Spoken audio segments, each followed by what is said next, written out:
Purpose of exam purpose. और बहुत easy chapter है आपके लिए, समझना भी इजी है, एक्सप्लेन करना भी इजी है। कंडीशन सिर्फ एक ही है, आप लोगों को रेगुलरली प्रेजेंट रहना होगा।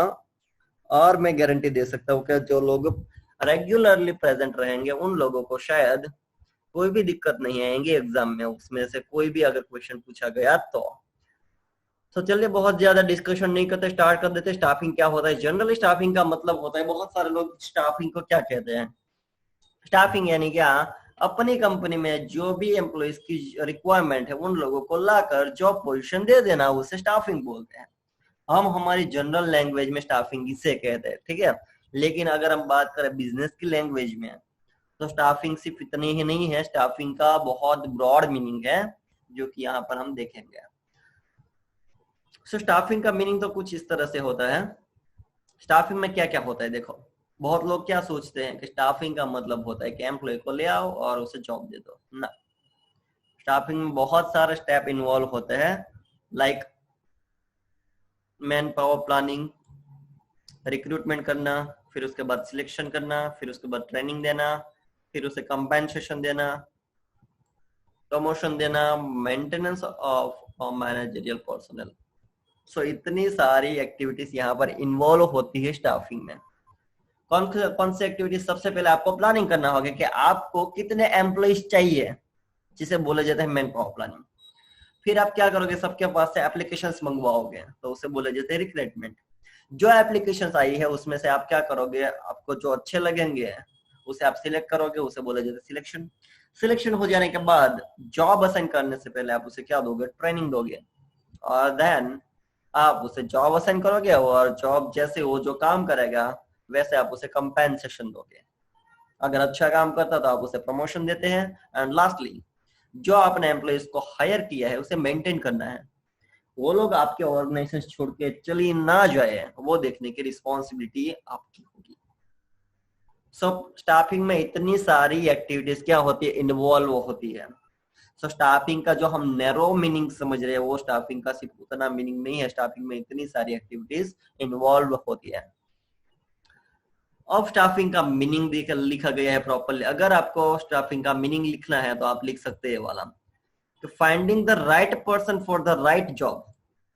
आपको क्या करना है, राइट पर्सन फाइंड करना है, किसके लिए, फॉर द राइट जॉब, यानी कि आपको जो पोजीशन के लिए एम्प्लॉय चाहिए वैसा आपको पर्सन फाइंड करना है। हैविंग, उसके पास क्या होना चाहिए, having the right qualifications, doing in the right job at the right time. वो पर्सन ऐसा होना चाहिए जिसके पास राइट क्वालिफिकेशन है, वो सही काम करता हो, एंड थर्ड लास्ट थिंग वो राइट टाइम पर राइट काम करता हो, ऐसा पर्सन आपको ढूंढना है। सो उसे बोला जाता है स्टाफिंग। बहुत अच्छा मीनिंग है, आप आराम से याद कर पाओगे। आई रिपीट वंस, स्टाफिंग का मतलब क्या होगा, finding the right person for the right job. Right job के लिए आपको राइट पर्सन फाइंड करना है, और वो पर्सन कैसा होना चाहिए, उसमें क्या क्या क्वालिटीज होनी चाहिए। So having the right qualification, first of all उसके पास राइट क्वालिफिकेशन होना चाहिए जो हमारी जॉब से मैच होना चाहिए। फॉर एग्जांपल हमें मार्केटिंग के लिए कोई पर्सन चाहिए तो सीधी बात है उसके पास मार्केटिंग एमबीए विद मार्केटिंग की डिग्री होनी चाहिए। हमें अकाउंटेंट चाहिए, सो फॉर एग्जांपल उसके पास सीए की डिग्री होनी चाहिए, ठीक है। सो उसके पास ऐसे राइट क्वालिफिकेशन होनी चाहिए। Second thing, doing the right job, यानी कि हम जो काम दे रहे हैं वो ही काम करना चाहिए, राइट जॉब करना चाहिए। एंड लास्ट थिंग, जितने टाइम में हम जॉब देंगे उतने टाइम में वो जॉब खत्म कर देना चाहिए, यानी कि राइट टाइम पे वो काम करना चाहिए। सो उसे बोला जाता है स्टाफिंग। अगर आपको एग्जाम में पूछा जाता है meaning of staffing, so you can write this definition in the exam, है ना। इजी, राइट पर्सन को फाइंड करना राइट जॉब के लिए, जिसके पास राइट क्वालिफिकेशन हो, राइट जॉब हो, मीन्स के वो राइट काम करना चाहिए। एंड सेकंड लास्ट थिंग, वो राइट टाइम पे काम करना चाहिए। सो उसे बोला जाता है स्टाफिंग। सिंपल सी डिफाइन है, ठीक है।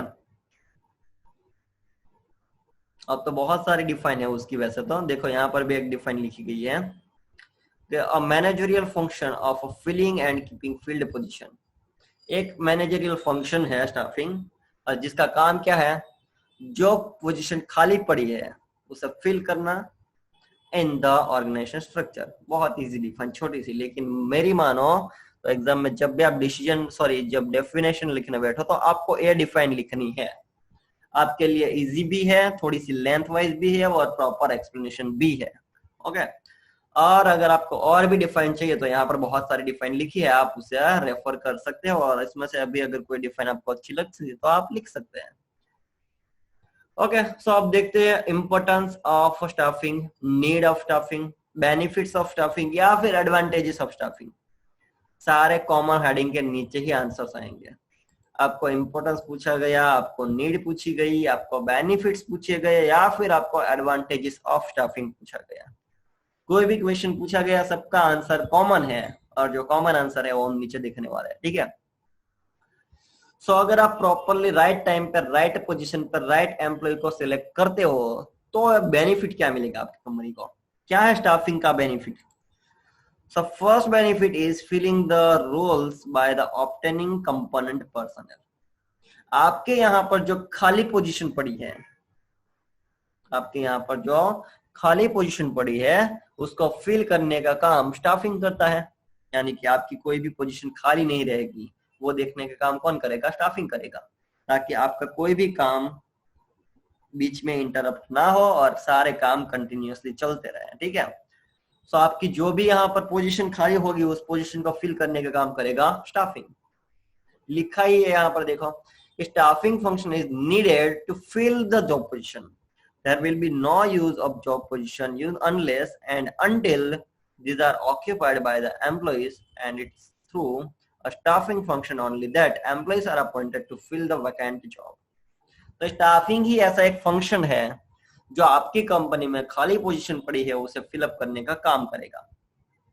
और खाली पोजीशन से कंपनी को कोई भी बेनिफिट में नहीं मिलता, आप सबको पता है।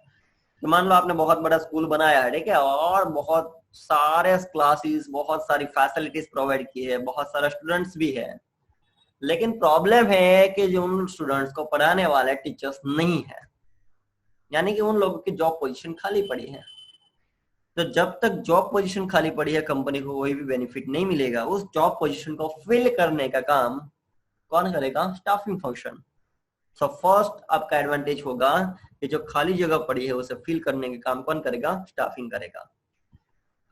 जो सेकंड बेनिफिट है वो है placing right person at the right job. जैसे हमने डिफाइन में डिस्कस किया, आप सबको याद होगा कि हमने डिफाइन में डिस्कस किया कि स्टाफिंग का काम क्या है? राइट जॉब पे राइट पर्सन को सिलेक्ट करना। ऐसा नहीं कि स्टाफिंग फंक्शन वाले यानी कि जो ह्यूमन रिसोर्स मैनेजमेंट है जो एम्प्लॉइज को क्या करते? सिलेक्ट करते, वो ऐसे ही सबको सिलेक्ट नहीं कर लेंगे। जब भी सिलेक्शन का टाइम आएगा वो जो रिक्रूटमेंट करने वाले पर्सन होंगे ना, वो सबकी क्वालिफिकेशन देखेंगे, सबके एक्सपीरियंस देखेंगे, सबका वर्क देखेंगे। उसके बाद वो लोग क्या करते हैं? जिसको भी सिलेक्ट करना है वो सिलेक्ट करेंगे, यानी कि वो राइट जॉब पर राइट पर्सन को ही सिलेक्ट करते हैं। अगर हमें इकोनॉमिक्स के लिए या मान लो कि आपको अकाउंट के लिए कोई टीचर चाहिए, तो जो आपके रिक्रूटर हो गए वो ऐसे पर्सन को ही फाइंड करेंगे जिसके पास सीए की डिग्री है या फिर इक्विवेलेंट डिग्री है, जिसके पास एक्सपीरियंस है अकाउंटिंग पढ़ाने का। ठीक है, अट्रैक्टिव अकाउंटिंग जो पढ़ा सकता है, ऐसे लोग को सिलेक्ट करेंगे। यानी स्टाफिंग का काम क्या होगा? राइट जॉब पर राइट पर्सन को सेट करना। इसमें क्या लिखा है देखो कि staffing ensures the higher performance by placing right person on the right job by proper recruitment and selection. वो लोग ऐसे ही रिक्रूटमेंट एंड सिलेक्शन करेंगे ताकि आपके ऑर्गेनाइजेशन में जैसे एम्प्लॉय चाहिए वैसे एम्प्लॉय ही वो लोग क्या करेंगे? सिलेक्ट करेंगे। Employees are given a place according to their qualification. जैसे मैंने आपको बताया कि जैसी जिसकी क्वालिफिकेशन वैसे उसको जॉब मिलेगी। जैसे कि मैंने बताया कि जिसके पास सीए की जो डिग्री है उसे अकाउंटिंग का काम मिलेगा, जिसके पास मार्केटिंग की डिग्री है या फिर एमकॉम है या फिर एमबीए की डिग्री है उसे शायद बिजनेस स्टडीज और इकोनॉमिक्स मिल सकता है, जिसके पास एमए बीएड है या फिर जिसके पास एमकॉम बीएड है, एमएड है, उसको इंग्लिश सब्जेक्ट मिल सकता है। ठीक है, तो ऐसे जिसकी जैसी क्वालिफिकेशन वैसे काम देने का काम भी हमारा स्टाफिंग ही करता है। सो हमारी ऑर्गेनाइजेशन के लिए बहुत ज्यादा इंपॉर्टेंट है और वो इंपॉर्टेंट काम कौन करता है? हमारा स्टाफिंग करता है। जो थर्ड बेनिफिट है वो है ग्रोथ ऑफ एंटरप्राइज। अगर आप प्रॉपर स्टाफिंग करते हो तो आपके एंटरप्राइज का क्या हो सकता है? ग्रोथ हो सकता है। अब आप ही सोचिए कि आपकी बहुत अच्छी कंपनी चल रही है, या मान लो मैंने स्कूल का एग्जांपल दिया था, तो स्कूल के एग्जाम पे कंटिन्यू करते हैं। मान लो कि आपकी स्कूल चल रही है, आपने स्कूल बहुत अच्छी बनाई है, आपने बहुत अच्छी पब्लिसिटीज भी की है, लेकिन अगर आपने अच्छा स्टाफ ही नहीं रखा, तो जो आपके स्टूडेंट्स को प्रॉपरली एजुकेशन ना दे सके, अगर ऐसा स्टाफ आपने रखा है, तो सीधी बात है हर साल एवरी ईयर स्टूडेंट्स धीरे धीरे कम होते जाएंगे आपकी स्कूल में से, और आपकी कंपनी का ग्रोथ नहीं हो सकता, आपके स्कूल का ग्रोथ नहीं हो सकता।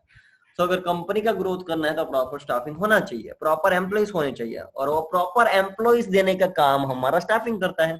ठीक है, अगर किसी भी कंपनी का ग्रोथ करना है तो उसके पास प्रॉपर स्टाफ होना चाहिए, और वो प्रॉपर स्टाफ देने का काम कौन करेगा? हमारा staffing function. Okay, so by appointing efficient staff, staffing ensures a continuous survival and growth of the enterprise as organizations grows with the efforts of its employees only। तो किसी भी ऑर्गेनाइजेशन का ग्रोथ तभी हो सकता है जब उसके एम्प्लॉइज 100% उसके एफर्ट्स लगाए, वो ट्राई करे ज्यादा से ज्यादा प्रोडक्टिविटी देने की, ताकि ऑर्गेनाइजेशन और भी आगे बढ़ सके। ठीक है, तो ऐसे जो एम्प्लॉइज हो जो एफर्ट दे, 100% एफर्ट दे, कंटिन्यूअसली एफर्ट दे, ऐसे एम्प्लॉइज को फाइंड करने का काम स्टाफिंग ही करेगा। ठीक है, सो अब तक हमने 3 इंपॉर्टेंस देखे। एक तो जो खाली पोजीशन होती है उसे फिल करने का काम स्टाफिंग करता है। सेकंड, राइट पोजीशन पर राइट एम्प्लॉइज को या फिर राइट पर्सन को सेट करने का काम भी स्टाफिंग करता है। अगर आपके ऑर्गेनाइजेशन की ग्रोथ की बात करें तो एक प्रॉपर स्टाफ ही आपके ऑर्गेनाइजेशन का ग्रोथ कर सकते हैं, और ऐसे स्टाफ देने का काम भी हमारा स्टाफिंग करता है। फोर्थ इंपॉर्टेंस है वो है optimum utilization of human resources. अगर आपने राइट टाइम पे राइट पोजीशन पर राइट पर्सन रखा है, तो आपके पास जो भी ह्यूमन रिसोर्स हो गया उसका ऑप्टिमम यूज हो पाएगा। क्यों? क्योंकि आपने क्या किया है, जो एम्प्लॉय है उसकी क्वालिफिकेशन देखकर उसे काम दिया है। यानी आपको ऐसे एम्प्लॉयज को जो काम आपने जो एम्प्लॉय सिलेक्ट किए हैं उसे आपने ऐसा ही काम दिया है जो वो कर पाए, बहुत अच्छी तरीके से कर पाए। अब मान लो कि मेरी बात करूं कि मुझे बीएसटी अगर अच्छी तरह से आता है, तो अगर मुझे बीएसटी देंगे तो मैं 100% आपको प्रॉपरली एक्सप्लेन कर पाऊंगा। अगर मुझे अकाउंट दिया गया तो शायद हो सकता है कि मैं प्रॉपर एक्सप्लेन ना भी कर पाऊँ। अकाउंट वाले सर को इकोनॉमिक्स दिया गया तो हो सकता है कि वो इकोनॉमिक्स प्रॉपरली ना पढ़ा पाए। लेकिन स्टाफिंग में क्या किया जाता है, जैसी स्किल जैसी क्वालिफिकेशन वैसे काम। इट मीन्स कि उन लोगों को जो काम आता है वही दिया जाता है, और जिसे जो काम आता है वो दे हम, तो सीधी बात है वो 100% एफर्ट लगाकर अच्छा काम ही करेगा। इट मीन्स स्टाफिंग की हेल्प लेकर हम हमारे पास जो ह्यूमन रिसोर्सेस है उसका मैक्सिमम यूज या फिर ऑप्टिमम यूज कर पाएंगे। अंदर क्या एक्सप्लेन दिया गया देखो कि through the manpower planning and the job analysis we can find out the number of employees and type of employees required in the organization. तो अब हमें हमारे ऑर्गेनाइजेशन में कितने एम्प्लॉइज चाहिए, कैसे एम्प्लॉइज चाहिए, वो अगर हमें जानना है तो हम कैसे जानेंगे? याद रखना आगे जाकर ये सारी चीजें काम में आने वाली है। हमें कितने एम्प्लॉइज चाहिए, कैसे एम्प्लॉइज चाहिए, वो अगर हमें फाइंड करना है तो हमें क्या करना होगा? Man power planning and job planning, job analysis. सबसे पहले हम जॉब एनालिसिस करेंगे कि हमारी कंपनी में कितनी पोजीशन खाली है, यानी कि वो हो गया हमारा जॉब एनालिसिस। उसके बाद हम मैन पावर प्लानिंग करेंगे, यानी कि हमें जितनी जॉब खाली है उसके ऊपर कितने एम्प्लॉइज चाहिए। तो वो जो डिसीजन लेंगे, वो जो प्लानिंग करेंगे उसे बोलते हैं मैन पावर प्लानिंग। कितने चाहिए, कैसी क्वालिफिकेशन चाहिए, कैसे एक्सपीरियंस वाले चाहिए, वो सारी चीज जो डिसाइड करते हैं ना उसे बोला जाता है man power planning. So job analysis and man power planning करने के बाद हम डिसाइड कर सकते हैं कि हमें कौन से टाइप्स के एम्प्लॉइज चाहिए और कितने एम्प्लॉइज चाहिए। ओके, आगे बढ़ते हैं। So there are no chances of overmanning and the shortage और अंडर यूटिलाइजेशन ऑफ पर्सनल। अब हमने पहले से ही प्लानिंग करके एम्प्लॉइज को सिलेक्ट किया है, तो इसका मतलब ना तो हम कोई एक्स्ट्रा एम्प्लॉइज सिलेक्ट करेंगे, ना ही कम एम्प्लॉइज सिलेक्ट करेंगे, ना ही हम जो बिना काम के क्वालिफिकेशन वाले हैं ऐसे एम्प्लॉय को सिलेक्ट करेंगे। हम सिर्फ ऐसे एम्प्लॉइज को यहाँ पर सिलेक्ट करने जा रहे हैं जो हमारे काम के, यानी कि राइट एम्प्लॉइज है विद द राइट क्वालिफिकेशन। क्यों? क्योंकि हमने पहले से ही पता लगाया था कि हमें कैसे एम्प्लॉइज चाहिए और कितने चाहिए। So according to that we will find employees that match with our criteria. Okay, तो स्टाफिंग का काम यही होगा कि हमारा जो क्राइटेरिया है वैसे क्राइटेरिया वाले ही एम्प्लॉइज को सिलेक्ट किया जाए। सो वो होगा हमारा fourth importance of staffing and is the optimum utilization of human resource.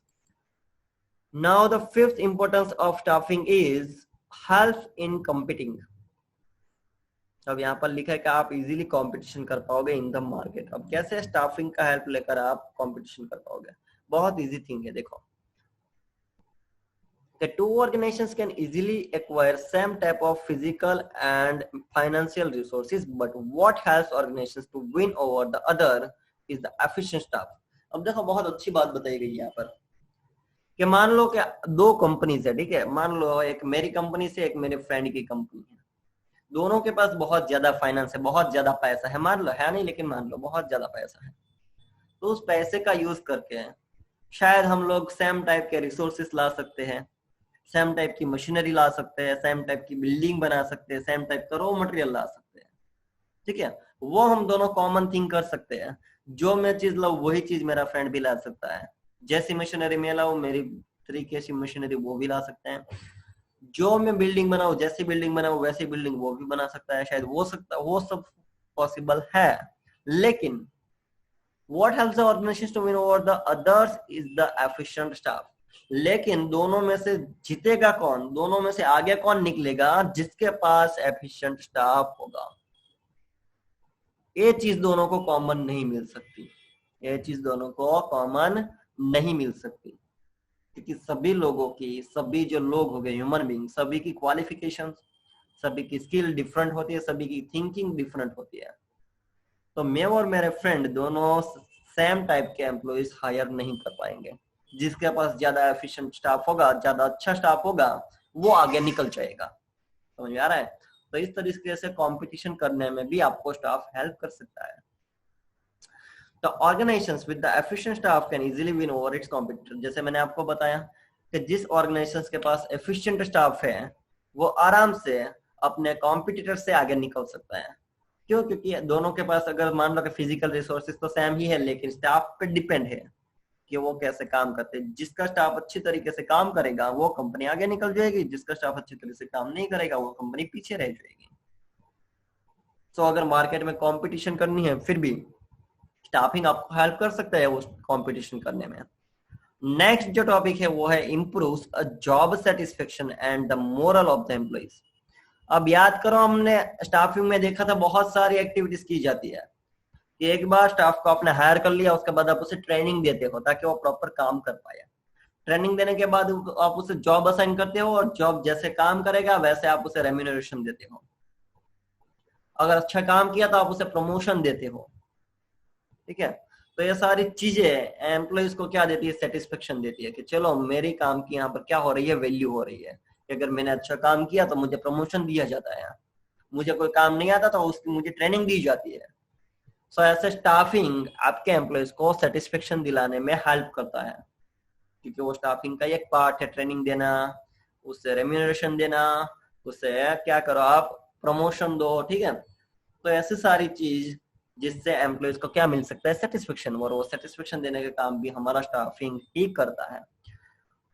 तो अगर आपको यहाँ पर कुछ रियलाइज हुआ होगा या समझ में आया होगा, तो वो चीज ये समझ में आई होगी कि आप अगर मेन पॉइंट्स भी याद रख लेना तो आप अंदर का तो आराम से एक्सप्लेन कर पाओगे, क्योंकि आपको जो सारा डिफाइन में जो कंसेप्ट हमने देखा उसमें जो समझा वही यहाँ पर अंदर लिखना है आपको. लेकिन उसकी एक ही कंडीशन है, आपको ये क्वेश्चन तभी आएगा जब आप उसके मेन पॉइंट्स याद रख लो, और वो भी रट्टा मार के नहीं, आपको सोच कर याद रखना है. आराम से याद रख पाओगे आप. आगे बढ़ते हैं. इन द एक्सप्लेनेशन में क्या लिखा है? Staffing function does not and only with appointment of employees. जैसे मैंने आपको पहले ही बोला था कि सिर्फ एम्प्लॉइज को अपॉइंटमेंट करने से आपका स्टाफिंग का काम खत्म नहीं हो जाता है. तो क्या होता है उसके बाद? इंक्लूड होता है ट्रेनिंग, उसे प्रमोशन देना, उसे कंपेंसेशन देना. ये सारी एक्टिविटी स्टाफिंग में ही इंक्लूड होती है. All these activities help the motivating the employees. और ये सारी एक्टिविटीज जैसे कि ट्रेनिंग देना, उसे प्रमोशन देना, उसे कंपेंसेशन देना, ये सारी एक्टिविटीज एम्प्लॉइज को क्या देती है? मोटिवेशन देती है. उसे लगता है कि हमारे काम की वैल्यू हो रही है, इसलिए हमें ट्रेनिंग दी जा रही है, हमें प्रमोशन दिया जा रहा है, हमें कंपेंसेशन दिया जा रहा है. And boost up the moral of the employees. और अगर हमें भी अगर ऐसा लगा कंपनी में कि हमारी काम की वैल्यू हो रही है, तो हम भी खुश होकर काम करेंगे कंपनी के लिए. तो इसका मीनिंग क्या हुआ कि कंपनी में अगर आप एम्प्लॉयज को प्रमोशन, ट्रेनिंग एंड कंपेंसेशन देते हो तो एम्प्लॉयज को मोटिवेशन मिलेगा, और वही मोटिवेशन उसका मोरल बूस्ट करेगा, और मोरल बूस्ट होने से कंपनी जो एम्प्लॉयज है वो ज्यादा से ज्यादा काम करेंगे। ठीक है, आगे बढ़ते हैं। जो लास्ट इंपॉर्टेंस ऑफ स्टाफिंग है वो देखते हैं, और वो लास्ट इंपॉर्टेंट है की to effective of other function. अब देखो, ऑर्गेनाइजेशन में जितने भी फंक्शन होते हैं वो कौन करता है? सीधी सी बात है, उसका आंसर एक ही होगा, एम्प्लॉय करते हैं। प्रोडक्शन करना, मार्केटिंग करना, फाइनेंस हैंडल करना, ह्यूमन रिसोर्स करना, कुछ भी प्लानिंग, सब कुछ वो सारी चीज कौन करता है? स्टाफिंग ही करता है, लोग ही करते हैं। ठीक है, जो एम्प्लॉयज है कंपनी में वही वो सारी चीजें करते हैं। तो इसका मतलब क्या हुआ कि अगर आपने प्रॉपर स्टाफ क्या किया, हायर किया, प्रॉपर स्टाफ आपने प्रॉपर सिलेक्ट किया, तो बाकी जो सारे फंक्शन है वो भी प्रॉपर होंगे। अगर आपने स्टाफ ही अच्छा नहीं सिलेक्ट किया तो बाकी सारे फंक्शन भी प्रॉपर नहीं होंगे।